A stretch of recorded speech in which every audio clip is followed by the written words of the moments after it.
Well, it is indeed a pleasure for me today to introduce Agnes to all of you. I first met Agnes, recently this year when Shelley Sable from the Passport Club invited us to learn a little bit about Sinkunia and participate in their community garden. Agnes was born in Ghana, where she worked as a teacher, a radio presenter, and a playwright after graduating with an education degree in 2001. Agnes came to Edmonton 14 years ago with her husband Peter Arkosha. Am I close on that? They have 4 children between the ages of 6 and 24. Agnes is currently the program manager at Sinkunia Development Program and is responsible for the design, development, and delivery of integrated programs for new immigrant children and youth into Canadian culture. Out of curiosity, I Googled Agnes today, and not surprisingly, found out that she has self-published 11 books. 4 of them are in her mother tongue, Akan, 5 are children's books, and 2 are nonfiction. She has also written and performed poems on various platforms, both in Ghana and Canada. Why does this not surprise me? Agnes is an extremely wonderful person. She's gentle and kind and very much in the background, but you will enjoy her presentation. She's doing amazing things with Sinkunia.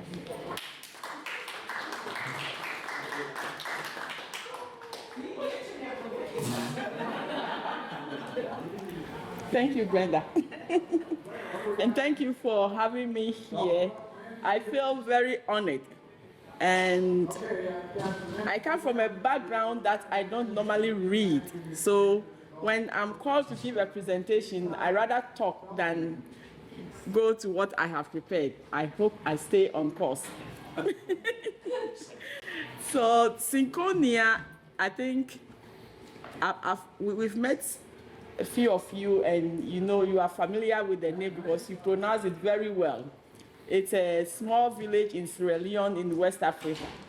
Issa Kamara started the organization about 14 years ago, and he named the organization. He said he went to the registry and told them that I want to register an organization, and they asked him, how do you want to call your organization? And the first word that came to his mind is his village, Sinkunia.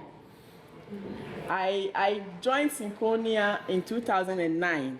By then, I've been here for 1 year, and I loved kids. So when he told me about the organization, I fell in love with it, and today I'm here. The primary objective of Sinkunia is to connect immigrant children to the Canadian culture. And the culture is completely different depending on where you were brought up. So as a new immigrant, I also find it challenging to understand the language, the accent, and everything. So I can imagine how children can also integrate. And so we design different programs to get the children accustomed to the culture. We have this policy of catch them young before they hit the streets. And we don't want what happened to most of the immigrant children that came here earlier. So that is what we have been doing, and it's been fun. So this is our logo. It's a tree. About 3 years ago, we got some students coming in from U of A, and they used some of Sinkonia's photos to design that tree. So we are in Sinkunia. So we organize programs, and for us, most of us, although we come here, our roots are still back home where we are from. So Sinkunia divide ourselves into 2. We organize local programs, and then we have international projects where we fundraise big time to go and support what our families back home. So I'm from Ghana. Issa is from Guinea and Sierra Leone. We have members who are from Liberia and Guinea and Togo. So most of the activities, when we fundraise, we go and support the local or the international activities. There is a well here. There used to be funding, the federal funding called CIP International, and we used to apply for those fundings. And We sank 4 wells in Sierra Leone. This is one of the wells. It's about 10 years old. And this year, February, my boss was in Sierra Leone and he took this photo. So it goes to tell you that most of the things that we do, people are still making good use of it, even after 10 years. We also offer relief support. I think we connected with one organization here called Emmanuel Foundation. And most of the time we fundraise and then we ship a container full of items. Sometimes we fundraise and we send the money. In 2014, there was Ebola and landslide in Liberia and Sierra Leone, so we sent some money. The last photo here is the container some of you helped us filled in February this year. It went to one of the remotest districts in Ghana. We sent about 20 wheelchairs, 150 school chairs and tables, and many other, including 2 incubators. And I think I sent the videos to Shelley to share with the club members. We also support scholarships, and it's not much. Okay, the money in my country right now, if you send $100, you get 600 cedis. And 600 cedis is a lot of money. So sometimes if we support a student with $100, it's bigger money in there. So we pay for their school fees, some of the kids that we connect with. So I think we were doing fine until COVID hit. And unfortunately, most of our programs were in person, like how we have opportunity to do it today. So when COVID hit, we were at a mess. Honestly, for me, I thought that was the end of Sinkunia because we didn't have any idea of how to connect with our participants.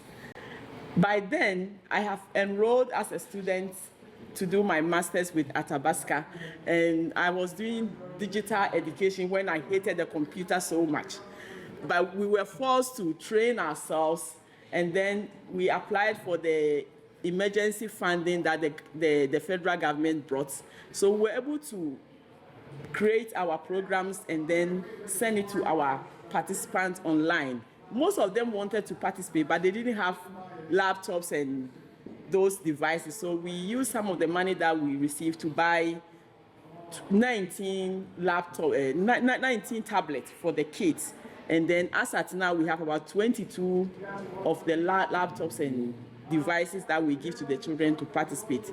Thank God we are back into in person. But before that, we were using other programs. So the COVID changed the whole idea of how we want the children to connect with activities.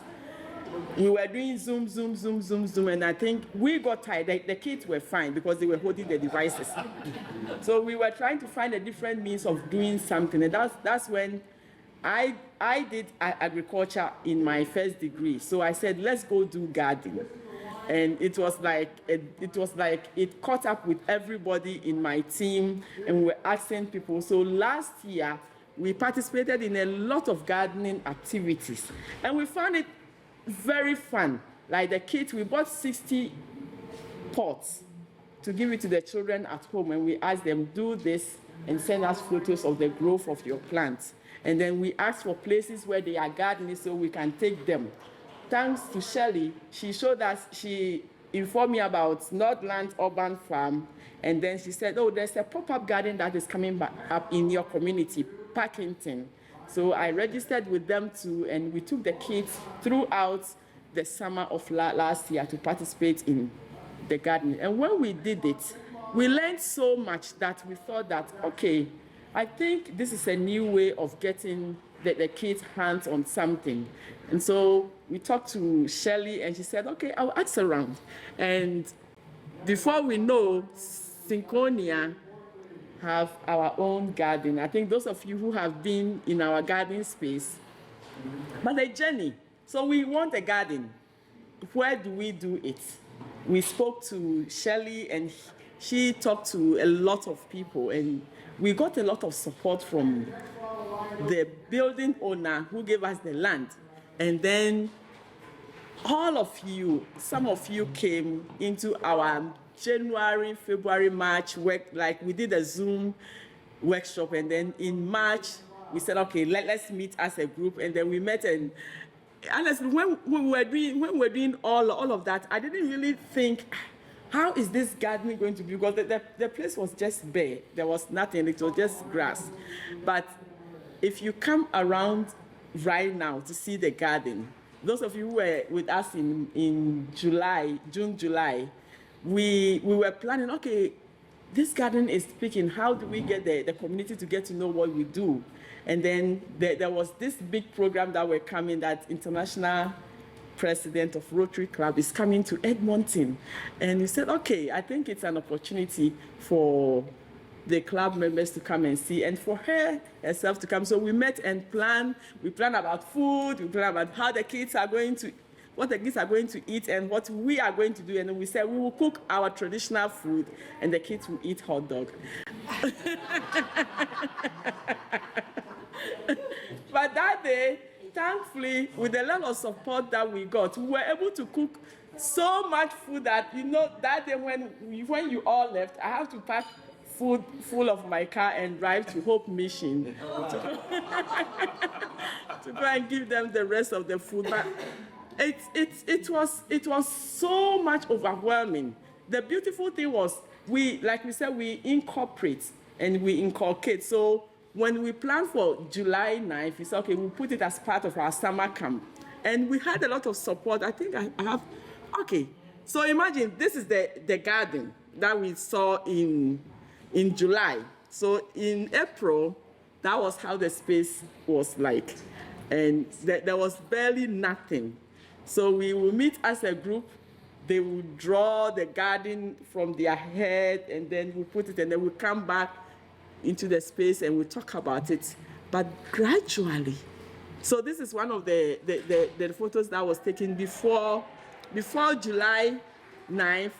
Ross came to our summer camp and helped with the painting and the construction of the peace poles. So these are some of our big youth who were drawing and writing on the peace pole. And I think you see the final product on July 9th when Jennifer came. Besides that, there are other activities that we do. Our core function is to help our youth. I have gone through that. When I brought my 3 kids here, they were between 11 to 15 when we came. I came here 6 years before they came. And when my son came here, he struggled so much. And every time he gets into trouble and I sit him down like, Kobe, what are you doing? His only answer is, I want to fit in. And he was trying to fit into the wrong group.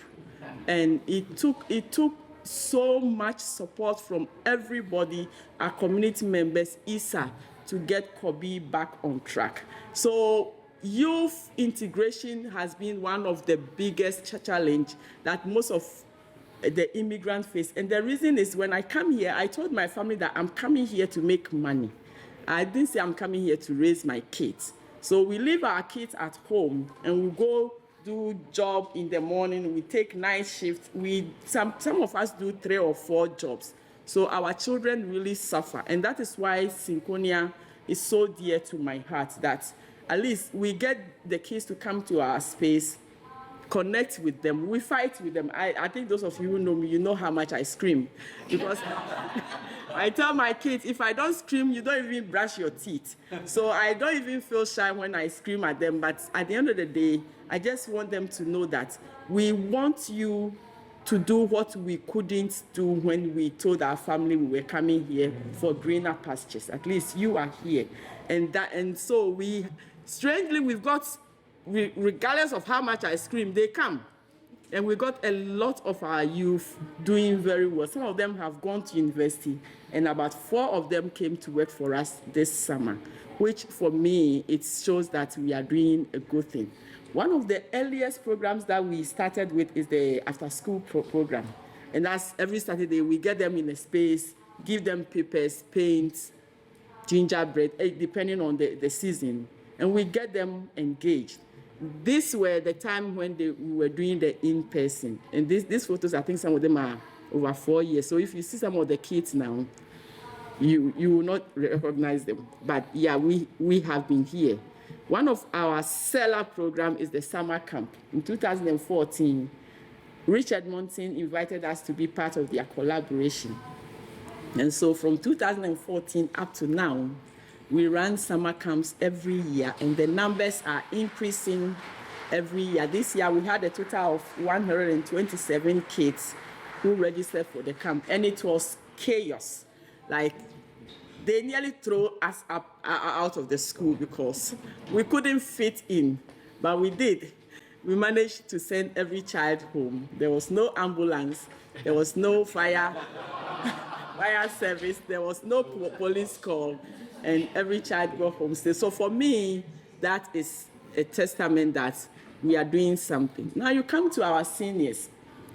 Even me, I say I struggled when I came here because at least I speak English. Most of our seniors don't really speak our language, the language that we communicate in. So when COVID hit, we decided that we would do programs to connect our seniors.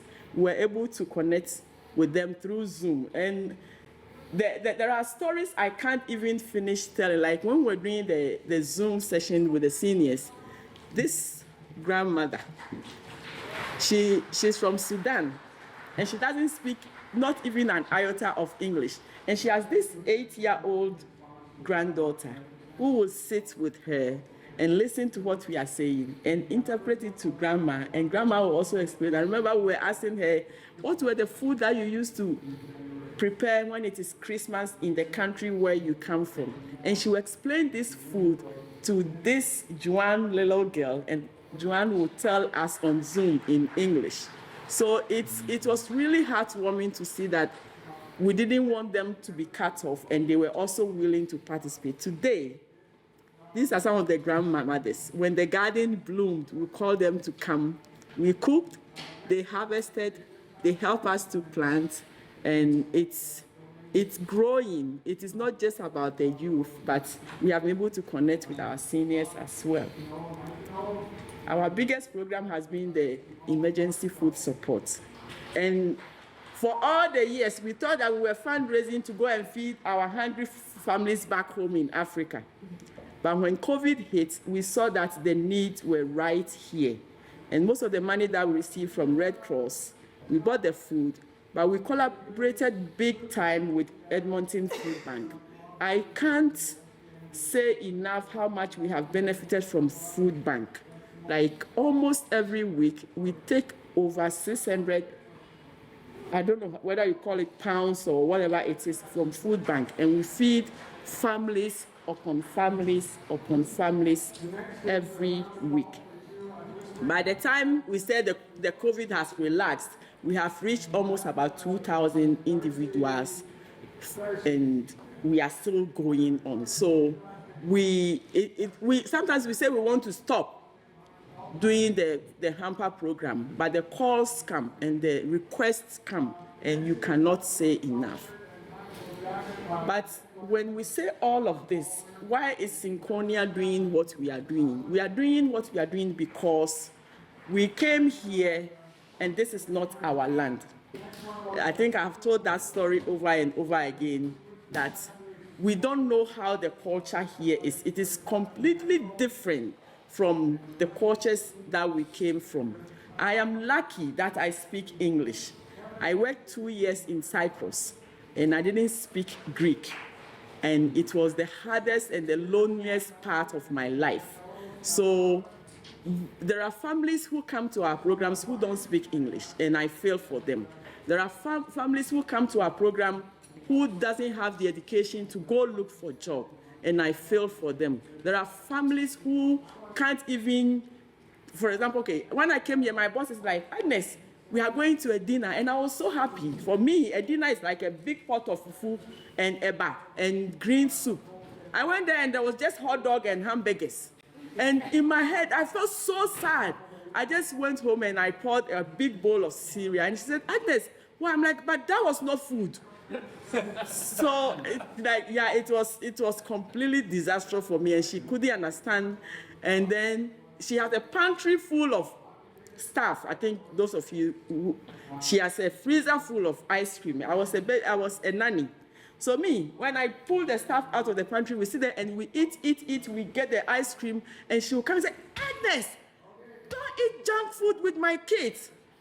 So she started screaming at me many times in my head, if this woman knows how I can scream.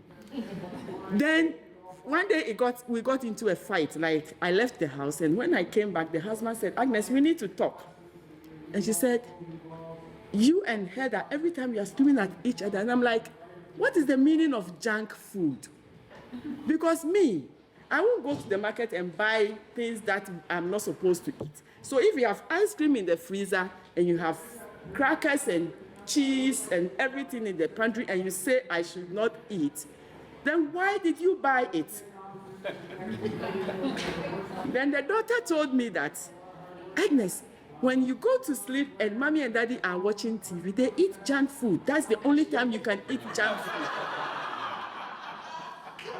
So even something as simple as junk food, I didn't know what was it. So you can imagine a 50-year-old grandmother who came here to babysit her daughter's kids, trying to understand how this culture works. So this is why Sinkunia do what we do. We provide the connection. We give them a place to come and sit and talk and laugh. We give them food that they can identify with. When we started with Food Bank, they wanted to do the hamper for us. I went to Judy and I told her, you know what? When I came here, I received food from Food Bank. Most of the food, about 75% of it, I didn't eat it because I couldn't identify with them. So give us a chance. Let us come into your warehouse. We will pick the food that our families know and eat. And that is how they allowed us into the food bank. So this is the community building that we do, so that the barriers that most of these families, including the children, have, we will be able to help them to connect better. Hey, come to our garden. So at the end of the 6 months talking about garden, bare ground, this is some of our produce. And if you are passing by any day from now up to September, please come by and pick some of the peas or collect the tomatoes. Before I sit down, I don't know how much time. I talk too much. I'm a teacher.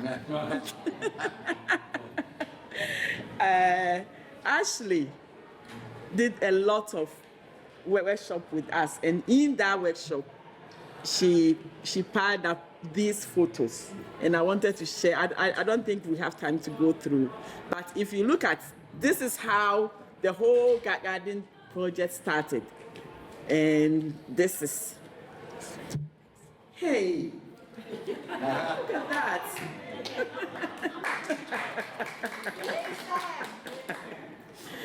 So when we started, this is March, when the soil still had snow. And we have done so much. I think I was looking at these videos with the kids, and every time I tell Shirley, every time we are in the room planning how the garden should look like, let's just go outside and dig. But today I look at these photos and I look at the planning that the children did, how they want the garden to look like. And those of you who came in July 9th, you saw what these things has translated into the field. We thought it will never work, but the garden has bloomed. And please, if you want the video or the pictures or the file, we'll be able to share with you. These are some of our produce. And thank you so much for having me here.